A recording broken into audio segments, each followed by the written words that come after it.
రాంపూర్ గ్రామంలో సంపత్ అనే మనిషి ఉన్నాడు. ఒకరోజు సంపత్ చెట్టు కింద కూర్చుని ఉన్నాడు. అప్పుడు గ్రామాధికారి వచ్చి అన్నాడు, సంపత్, నీ వల్ల జనాలకు సమస్యలు వస్తున్నాయంటున్నారు. ఎందుకు జనాలను ఇబ్బంది పెడుతున్నావు? వాళ్ళని ఇబ్బంది పెట్టడం నా పని, అది పరిష్కరించడం నీ పని. సంపత్, చూడు, నువ్వు చాలా చాలా హద్దులు మీరి ప్రవర్తిస్తున్నావు. నువ్వు ఎక్కువ చేస్తే నీకు శిక్ష తప్పదు. సర్పంచ్ గారు, బెదిరింపులు ఆపేయండి. నేను మా అమ్మ నాన్న చెప్తేనే వినను, నువ్వు చెప్తే ఎందుకింటా?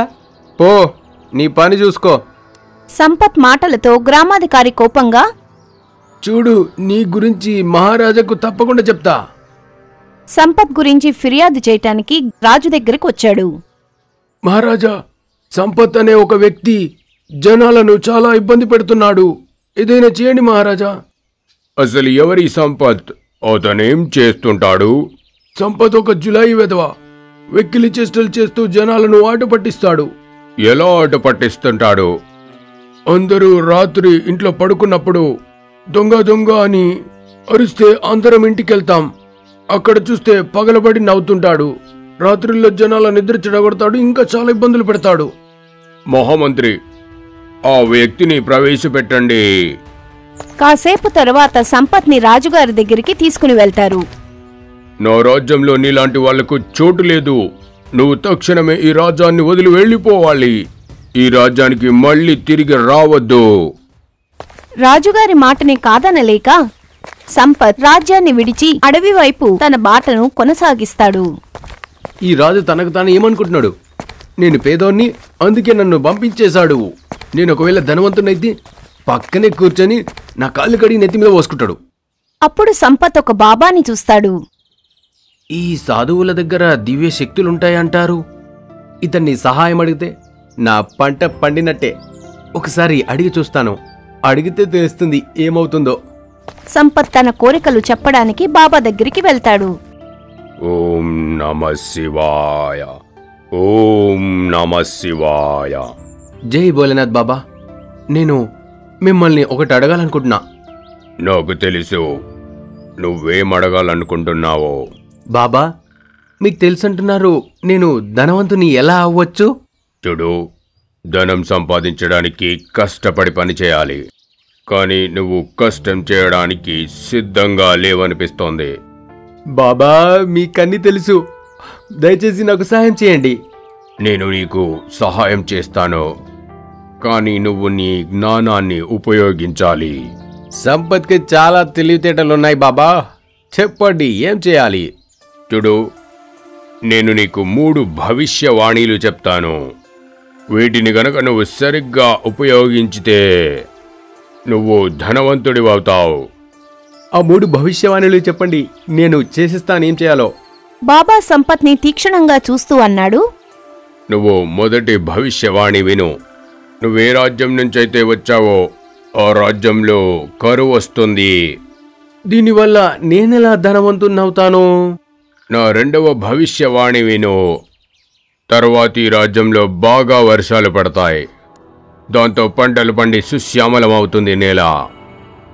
మొదట కరువు వస్తుంది, తర్వాత వర్షాలు వస్తాయి. దీనివల్ల నేనెలా ధనవంతున్నవుతాను? 3వ భవిష్యవాణి ఏంటంటే, నువ్వు ఈ రెండింటిలోంచి గనక లాభాన్ని పొందితే దాంతో మీ రాజు రాజగురువును చేస్తాడు నిన్ను. బాబా చెప్పిన భవిష్యవాణి గురించి ఆలోచిస్తూ సంపత్, ఇప్పుడు అర్థమైంది. నేను ధనవంతుని అవ్వాలంటే ఏం చేయాలో. మొదటగా నా రూపాన్ని మొత్తం సాధువులా మార్చుకోవాలి. దానివల్ల లాభం ఏంటంటే, మొదటగా నేను సాధువు రూపంలో వెళ్తే జనాలు నన్ను నమ్ముతారు. రెండో లాభం, నన్ను ఎవరు గుర్తుపట్టరు. సాధు వేషం వేసుకుని సంపత్ రాజుగారి దగ్గరికి వెళ్తాడు. జై భోలేనాథ్. చెప్పండి బాబా, నేను మీకు ఏ విధంగా సహాయపడగలను? నేనే మీకు సహాయం చేయడానికి వచ్చాను. బాబా, నాకేం అర్థం కాలేదు. నీ రాజ్యంలో కరువు వస్తుంది, అదే చెప్పడానికి నేను వచ్చాను ఇక్కడికి. బాబా మాటలు విన్న రాజుగారు ఇలా అన్నారు, చూడండి బాబా, మీరు నాకు ఎలాంటి భవిష్యవాణి చెప్పాలంటే నాకు ఎలాంటి సమస్యలు రావో అని నాకు చెప్పండి, లేదంటే ఇక్కడి నుంచి వెళ్ళిపోండి. ఇది విన్న సంపత్ తనకి కోపం వచ్చినట్టు నటిస్తూ, నువ్వొక సాధువును అవమానించావు. నేనిక్కడి నుంచి తక్షణమే వెళ్ళిపోతా. ఒక మాట గుర్తుంచుకో, నేను చెప్పిన భవిష్యవాణి నిజమైతే నువ్వు నన్ను వెతుక్కుంటూ నా దగ్గరికి వస్తావు. ఇలా చెప్పి సంపత్ అక్కడి నుంచి వెళ్ళిపోతాడు.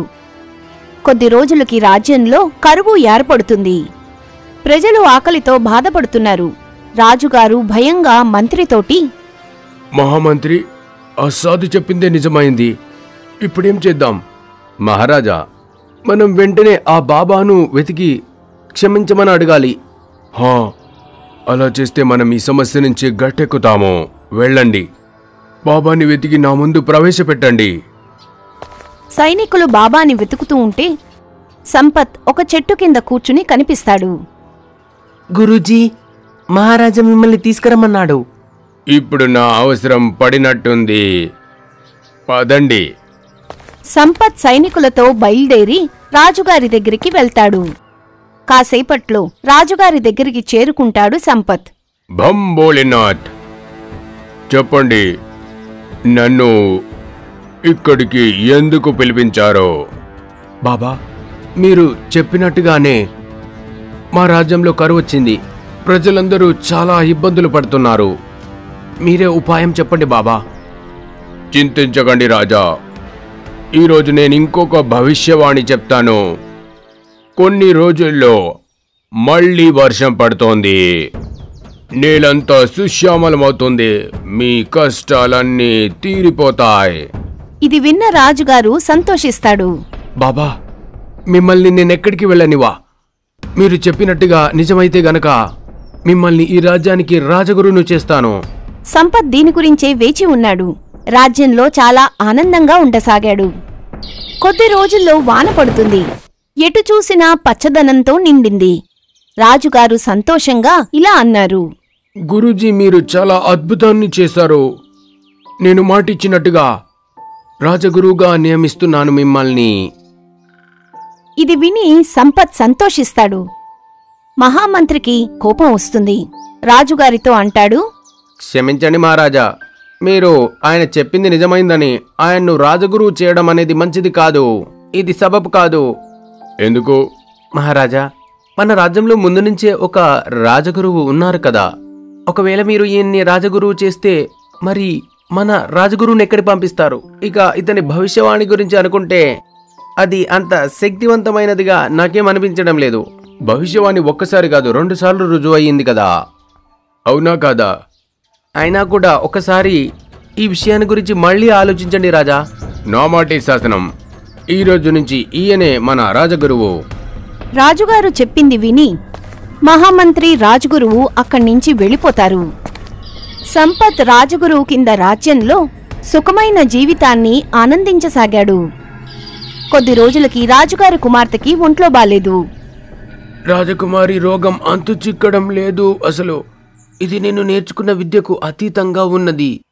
నన్ను క్షమించండి మహారాజా.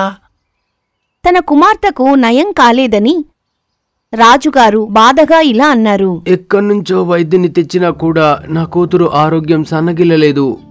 నాకనిపిస్తుంది ఈ సమస్యను రాజగురుకు చెప్తే ఆయన ఏదైనా చేయొచ్చేమో చూద్దాం. కొద్దిసేపట్లో సంపత్ బాబా రాజుగారి దగ్గరికి వస్తాడు. నాకెందుకు కబురెట్టారు మహారాజా? గురూజీ, నా కూతురు ఆరోగ్యం అస్సలు నయం అవ్వడం లేదు. మీరేదైనా చేసి నా కూతురు ఆరోగ్యం మంచిగా చేయండి. ఇది విని సంపత్ భయంగా ఆలోచిస్తూ, దేవుడా, నేను అసలు నిజమైన సాధువునే కాదు. ఇప్పుడు నేను ఈ సమస్య నుంచి ఎలా గట్టెక్కాలి? సంపత్ భయాన్ని దాస్తూ రాజుగారితో, మహారాజా, నాకు 3 రోజుల సమయం ఇవ్వండి. నేనొక యజ్ఞం చేస్తాను. నాకు నమ్మకముంది మీ కూతురు ఆరోగ్యం నయమవుతుంది. సరే గురూజీ. మరుసటి రోజు సంపత్ చాలామంది బాబాలను పిలిచాడు. 3 రోజుల యజ్ఞాన్ని చేశాడు. దాని తర్వాత కూడా రాజకుమార్తె నయం కాలేదు. రాజుగురు, 3 రోజులు యజ్ఞం చేసిన తర్వాత కూడా నా కూతురు నయం కాలేదు. ఎందుకలా? మా మహామంత్రి చెప్పినట్టుగా మీరు చేసేదంతా బూటకమా? నాకు మరొక్క రోజు అవకాశం ఇవ్వండి. అప్పుడే మంత్రి, అసలైన రాజగురువు అక్కడికి వస్తారు. నేను చెప్పాను కదా మహారాజా, ఇతనంతా బూటకమని. మహారాజా, మీరు ఇంకొక బూటకం గురించి మహామంత్రి నుంచి వినండి. మహారాజా, ఇతను ఏ సాధువు కాదు, మన రాజ్యంలో ఉన్న ఆ సంపత్, మీరు వెళ్ళగొట్టినతను. ఇదిగో చూడండి మహారాజా. సంపత్ని చూసి రాజుగారికి కోపం వస్తుంది. నేను తక్షణమే ఈ బహురూపిని కారాగారంలో వేయాలని నిశ్చయించుకున్నాను. రాజుగారు కోపంతో ఇలా అన్నారు. నువ్వు నా కూతురు ఆరోగ్యం నయం చేస్తానని ఈ 3 రోజులు వృధా చేశావు. రేపటి వరకు నా కూతురు నయం అవ్వకపోతే నేను నిన్ను శిక్షిస్తాను. ఇది విన్న సంపత్ చాలా భయపడిపోయాడు. మహారాజా, నాకు ఒక్క అవకాశం ఇవ్వండి. నేను నిజమైన సాధువుతోని ఆమె ఆరోగ్యం నయం చేపిస్తాను. అసలీ బాబా? ఈ 3 భవిష్యవాణులు జరుగుతాయని నాకు చెప్పిన ఆ బాబా గురించి చెప్తున్నా. సరే. అప్పుడు సంపత్ అసలైన బాబాని తలుచుకుంటూ అంటాడు. బాబా, ప్రత్యక్షమవ్వండి, నా ప్రాణానికి అపాయం ఉంది, ప్రత్యక్షమవ్వండి. నువ్వు నన్నెందుకు గుర్తు చేసుకున్నావు సంపత్? బాబా, మీరు చెప్పిన భవిష్యవాణితో నా ప్రాణానికి అపాయం వచ్చింది, నాకు సాయం చేయండి. నేను నీకు ఎలాంటి సహాయం చెయ్యను. నీకు 4వ భవిష్యవాణి గురించి చెప్పడానికి వచ్చాను. 4వ భవిష్యవాణి? నేను నీకు 4వ భవిష్యవాణి చెప్పడం మర్చిపోయాను. ఏమిటి బాబా ఆ 4వ భవిష్యవాణి? 4వది ఏంటి అంటే, నువ్వు రాజగురువు అయ్యాక ఆ మహారాణి ఆరోగ్యం బాగు చేయకపోతే రాజు నిన్ను కఠినంగా శిక్షిస్తాడు. బాబా, నన్ను ఆ సమస్యలోకి నెట్టకండి. ఎలాగైనా చేసి ఆ మహారాణి ఆరోగ్యం నయమయ్యేలా చేయండి. నీకు ఉరిశిక్ష విధించిన ఆ రాజు కూతురు గురించా నువ్వు మాట్లాడేది? అవును, దీంట్లో రాజకుమారి తప్పేం లేదు. నాకు వేయాల్సిన శిక్షనే వేస్తున్నాడు రాజు. మీరు ఆ రాజకుమారిని ఎలాగైనా కాపాడండి. ఇది విన్న బాబా చాలా సంతోషిస్తాడు. నీ యొక్క మంచితనం నాకు నచ్చింది, అందుకే నీకొక అవకాశం ఇస్తున్నాను. నేను నీ శిక్షను విరమిస్తున్నాను. రాజుగారి మంచి మనసును చూసి బాబా అంటారు. మహారాజే నిన్ను క్షమిస్తే నేనేం చెప్తాను? నేను ఆ రాజకుమారికి భవిష్యవాణితో నయం చేస్తాను. ఇది విని అందరూ సంతోషిస్తారు. వెంటనే బాబా తన శక్తితో రాజకుమారిని నయం చేస్తారు. రాకుమారి నయం కావడంతో రాజుగారొకటి ప్రకటిస్తారు. సంపత్, నీ కారణంగానే నా కుమార్తెకు నయమైంది. అందుకే నా కుమార్తెను నీకిచ్చి వివాహం చేస్తాను. ఇది విని అందరూ సంతోషిస్తారు. తరువాత రాజకుమారితోటి సంపత్ వివాహం జరుగుతుంది. రాజ్యంలో అందరూ సుఖ సంతోషాలతో ఉన్నారు. మీకు గనక మా వీడియో నచ్చింది అంటే ప్లీజ్ మా ఛానల్ని సబ్స్క్రైబ్ చేయండి. అలాగే ఈ వీడియోని లైక్ చేయండి, అలాగే షేర్ కూడా చేయండి. ధన్యవాదములు.